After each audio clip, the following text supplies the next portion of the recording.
একদম ছোট ৬-৭ না ৭ তারিখে কথাটা বলেন শুধু রবিবার না না ডিসেম্বর তো পোলারাইজেশন কিন্তু লাস্ট এই বছর থেকে আমরা দেখতে পাচ্ছি একদিকে হিন্দুদেরকে টানার চেষ্টা করছে হিন্দু খাতরামে বলে, এদিকে মুসলিম খাতরামে বলে মুসলিমদের একদিকে করার চেষ্টা করছে।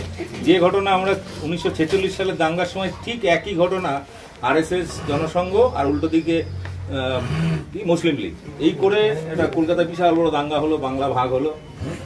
পশ্চিমবাংলার মুখ্যমন্ত্রী যে পথে হাঁটছেন ওনার ওই পথে হাঁটা দরকার ছিল না। উনি বাংলার জন্য যা উন্নয়ন করেছে, বাংলার জন্য যা উন্নয়ন করেছে উনার ওই পথে হাঁটা, উনাকে মন্দির নিয়ে ওই রাজনীতি করার দরকার ছিল না। এখন বাংলার মানুষ তো বলছে মমতা ব্যানার্জি মাথায় এখন মন্দির ঢুকেছে যেন হিন্দু ভোট চলে যাচ্ছে হিন্দু ভাইদের খুশি করার জন্য, অত সময় নাই। আবার তোমাদের মসজিদ ঢুকতে পারে, কিছুদিন পরে মসজিদ ঢুকবে, মাথায় তখন মসজিদ করবে। হ্যাঁ করতে পারে, মমতা ব্যানার্জি মসজিদটা রেখে দিতে হবে। খুব ভুল পথে উনি হেঁটেছেন। উনি মসজিদটা রেখে দিয়ে উনি যেভাবে উন্নয়ন করছেন উনি আরো উন্নয়নটা বাড়িয়ে দিলে মানুষ আরো প্যাকটা হতো। এই উনি মন্দির করছেন মনে করছেন আমি হিন্দু ভাইদের ভোট পাবো না, এটা ভুল ধারণা। চ্যালেঞ্জ করে বলে ভুল ধারণা।